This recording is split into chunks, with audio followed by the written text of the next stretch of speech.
అవసలే ఇలా మొదల ఏ వార్తతో చాలు చేద్దాం. ఇగో అన్న ఇవాళ ఎన్ని వార్తలున్నా ఎసొంటి ముచ్చట్లున్నా ముందుగాల మనం ఇవాళ పడ్డ వాన గురించి మాట్లాడుకుందాం. అయితే ఇంకా అన్ని ముచ్చట్లు వివరంగా అరుచుకుందాం. నువ్వు అన్నది కూడా వాస్తవమే గానీ వాన గురించి ఏం మాట్లాడుకుందాం చెల్లె? నేను నీకు చెప్పుడు కాదు గాని హాగోగా ముచ్చట ఏందో మా తమ్ముడు చెప్తాం ఇందాంపా.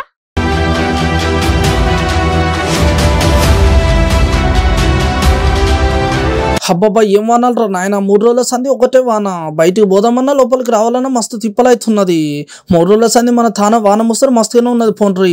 ఇక అంతటేమో కానీ పట్టణంలో మాత్రం వాన చినుకులు పడ్డాయంటే కథం పబ్లిక్ మస్తు గోసలే. పట్టణంలో ఎక్కడ చూసినా వాన చినుకులే, ఎక్కడ చూసినా రోడ్ల మీద వరదలై పారుతున్న వాన నీళ్లు. పబ్లిక్ కాలు బయట పెడదామంటే మస్తు భయం అవుతున్నదట.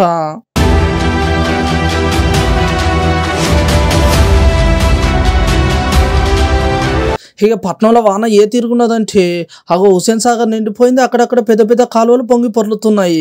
ఇక చిన్న చిన్న చెరువులు నిండి మత్తలే దునుకుతున్నాయంట.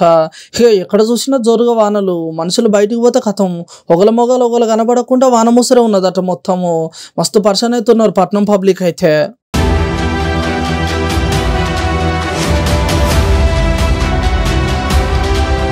ట్యాంక్ బండ్ దగ్గర ఉన్న హుస్సేన్ సాగర్, ఖైరతాబాద్, సికింద్రాబాద్, హైటెక్ సిటీ, మియాపూర్, అత్తాపూర్, కుకట్పల్లి, కోంపల్లి, నాంపల్లి, కోటి, ఎల్బీనగర్, హైట్ నగర్, నాగోల్, దుర్గంచేరు, రాయదుర్గు ఎక్కడ చూసినా పొట్టు పొట్టు వాన. ఆయనతో వాన నీళ్లు రోడ్డు మీదకి వచ్చేసరికి ఎక్కడ చూసినా మస్తుగా ట్రాఫిక్.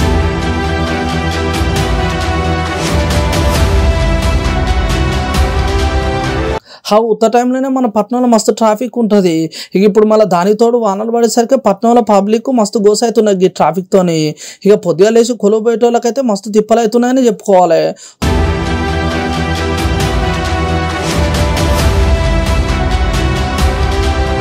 రోజు ఆఫీస్కి అందరు గంటలు పోయేటోళ్ళట, కానీ ఇవాళ మాత్రం అందరికి గంట, అర్ధ గంట, 2 గంటల దాకా అయిందంట. హాన నీళ్ళు మొత్తం రోడ్ల మీదకి వచ్చేసరికి భాగ్యనగరంలో బండ్లు నడపాలంటే పబ్లిక్ మస్తు భయం అవుతున్నది. ఇక నిన్న మొన్న కార్లలో బస్సులలో కూడా పోతే మస్తు తిప్పలు అవుతుందని మెట్రో ఎక్కితే అగో ఇవాళ మెట్రోలో కూడా ఫుల్గా జనాభానట.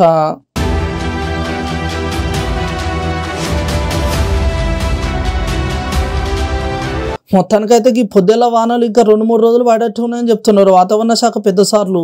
ఎందుకని మంచి పబ్లిక్ జర పైలం అవసరం ఉంటేనే అవతల పోంట్రీ.